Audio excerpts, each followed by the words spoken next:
Every time a cross-cultural leader reaches to a new country, you go through this process again and again and again.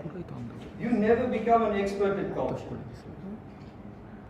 When I arrived in Bangladesh, I was as fresh on culture as I was when I arrived in Vietnam in 2004. With the difference of Google, of course, I managed to get a lot of information about Bangladesh before I arrived here. However, in cross-cultural leadership, if in your first opportunity you don't do it right, you don't manage to build those relationships, you don't manage to build trust, you don't manage to create more leaders, and you don't apply those principles, and you end up giving up, or you adapt to the local culture and you don't change anything, or you simply stay there for 1 year, 2 years and leave, in the end, you will either have one of two outcomes as a transformational leader. You will either be successful or you'll be a failure. Now there's a saying that says, success breeds success. So I've been very fortunate in the multiple challenges I've had very good successes. But at the same time, I have left in certain locations a loser, a failure. Now, cross-cultural leadership can literally destroy your career if you are not approaching it correctly. Why? Let's say, for example, as a Bangladeshi, you are in telecommunications and you become a subject matter expert within Bangladesh. And your company and your team and your leaders identify you as an expert. You are really good at something. Right? Then, one day they decide they have a problem in another country. Because you are so good at what you do, let's send you there. When you arrive and you don't manage the cross-cultural sensitivities properly, you will fail miserably. And that's why I say you can destroy your career if you don't do it right. Why? When you leave your home country, you're confident, you're proud. I'm a hero. Look, they're sending me abroad. I'm a superstar. After 1 week, 1 month, 3 months, 1 year, you can come back crawling through the back door and hope nobody sees me.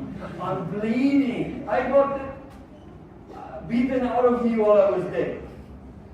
And very few leaders who suffered such a loss or such a failure managed to bounce back from it. So then there's another learning from cultural leadership. It's a dangerous job. If you are someone building your brand, building your career, taking such an assignment, you have to have a very clear picture in your mind that you could miserably fail. And if you fail, it's not fatal. Don't let it get inside. Learn from it and move on. But it is a dangerous occupation.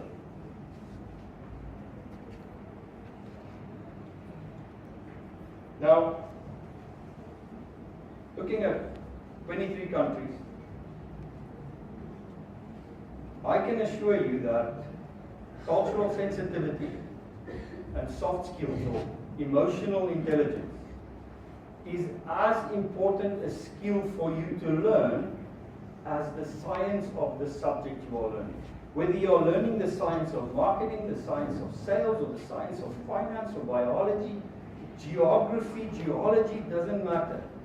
Those skills, if you are planning to be a cross-cultural leader, you need to learn soft skills and you need to explore the topic of emotional intelligence.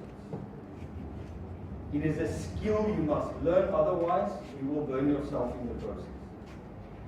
Now there's also, if I want to teach you to swim, we can spend today with a PowerPoint presentation and teach all of you to swim, can we? We can teach you the theory of swimming. We can teach you the simulation, what happens when you jump in the water. We can teach you the techniques, everything, and you can write an exam at the end of the class and I'll give you a certificate saying you passed swimming training. And the minute we drop you in the water, what happens? Some will drown, unfortunately.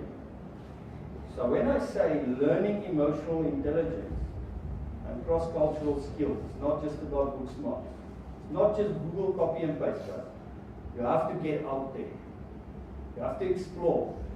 Now, you just jump on a plane and go to a completely different country and then learn. It's very tough. My suggestion would be within your own country. If you haven't traveled and explored your own country, do it.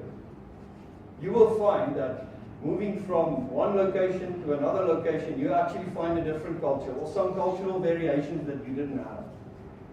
And that already is a learning for you that opens your eyes.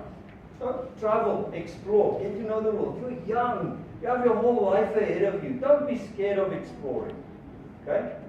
But if you don't explore and you don't expose yourself, you will never learn those soft skills of how to adapt in different cultural environments.